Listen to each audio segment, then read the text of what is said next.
قدمت وأخرت মানুষগুলি সমুদ্রের ভিতরে ডুবে মরুক, সুন্দরবনের বাঘে খেয়ে ফেলেছে, তাতে কিছু আসে যায় না।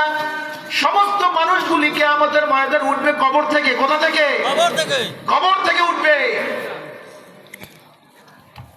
ওঠার পরেই হিসাব নিকাশ শুরু হয়ে যাবে। কিন্তু এত বড় বিপদের সময় আল্লাহ রাব্বুল আলামিন এক শ্রেণীর মানুষের জন্য বলতেছেন, ফামান তাবিআ হুদায়া ফালা খাউফুন আলাইহিম ওয়ালা হুম ইয়াহজানুন। সুবহানাল্লাহ।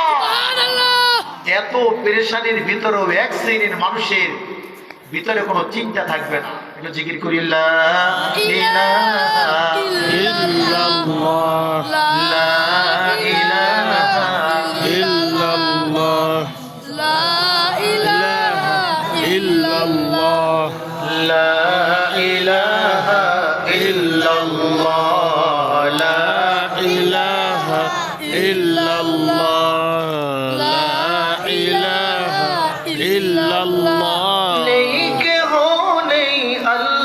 সারা লা ইলাহা ইল্লাল্লাহ, লা ইলাহা ইল্লাল্লাহ, লা ইলাহা ইল্লাল্লাহ, লা ইলাহা ইল্লাল্লাহ, লা ইলাহা ইল্লাল্লাহ, ইল্লাল্লাহু মুহাম্মাদুর রাসূলুল্লাহ সাল্লাল্লাহু আলাইহি ওয়াসাল্লাম।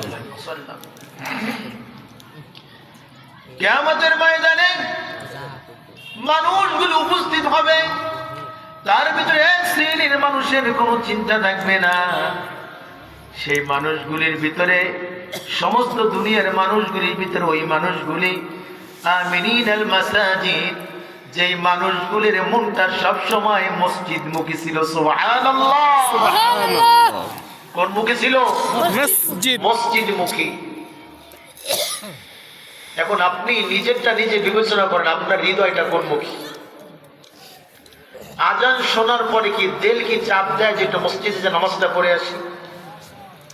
হৃদয়টা চাপ দেয় কিনা? যদি মনে করেন যে হ্যাঁ আমার হৃদয় চাপ দেয়, আমার মন বলে আমি একটু কোথায় যাই? মসজিদে যাই, তাহলে মনে করেন কাল কিয়ামতের দিন, কঠিন মুসিবতের দিন আল্লাহ আপনাকে চিন্তা থেকে, পেরেশানি থেকে দূরে রাখবে। শুধু তাই নয়, মানুষের পায়ের নিচের জমিনটা তামা হয়ে যাবে, মাথার উপরে সূর্যটা চলে আসবে। এই জিনিসগুলি সারাটা জীবন আমরা শুনেছি, কেউ কল্পনাও করতে পারি নাই। দুনিয়াতে বসে আমি নিজেই কিছু কিছু জিনিস অনুভব করেছি। আল্লাহ আমাকে বিদেশ সফর করাইছেন। আমি প্রায় 4.5 বছর আল্লাহর পৃথিবীর সবচাইতে শ্রেষ্ঠতম দামি জায়গা মদিনাতুল মুনাওয়ারায় আল্লাহ আমাকে 4 থেকে 4.5 বছর রাখাইছে। আমার এক আত্মীয়কে আমি বললাম যে ভাই, কোন মসজিদে নামাজের পরে বিচার কার্যকর করতে গিয়ে মানুষের গর্দান কাটায়, সেই মসজিদটা আমাকে দেখতে ইচ্ছা করে। দাম্মাম প্রদেশ, মসজিদের নাম মসজিদে বাদশাহ ফাহাদ। চলে গেল, আমাকে নিয়ে গেল জোহরের নামাজের সময়। সেখানে প্রচন্ড গরম, সহ্য করা যায় না। নাক মুখ পেঁচিয়ে গুছিয়ে তারপরে চক্ষুটাকে বের করে তারপরে গাড়ি থেকে নামছি। জোহরের নামাজের ওয়াক্ত, অজু করা লাগবে, মসজিদের সাথে অজুখানা নাই। আমাদের দেশে যেই রকম একেবারে মসজিদের ভিতরে অজুখানা থাকে, কিন্তু আরব দেশে না। আরব দেশের মসজিদ এবং অজুখানাটা দূরে, প্রায় 50-60 গজ দূরত্ব থাকে মাঝখানে। এতটুকু শুধু জায়গা 50 গজ ধরেন। পাইছিল আমার চামড়ার জুতা। চিন্তা করলাম অজুখানায় গেলে এই জুতা তোরা ভিজে যাবে।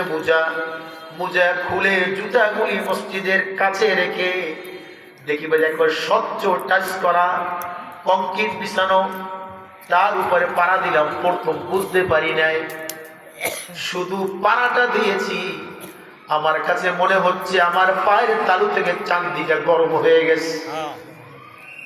এত প্রচন্ড পরিমাণ গরম, দৌড় দিয়ে অজুখানার ভিতরে ঢুকলাম।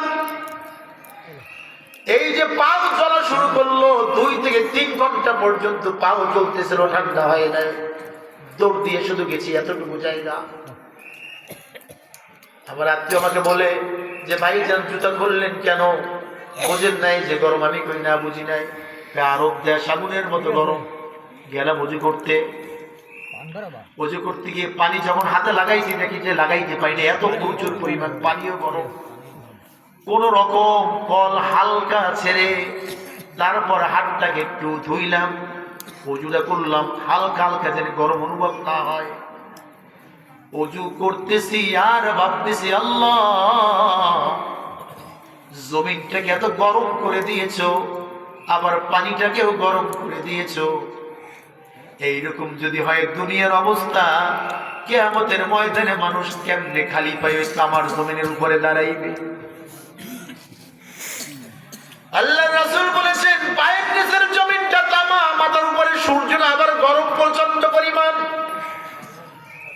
এই হাড্ডিটা মাথার ভিতরে খুলিটা টাস টাস করে ফেটে যাবে, মগজগুলি সূর্যের তাপে গলে গলে নাক কান বেয়ে বেয়ে পড়বে।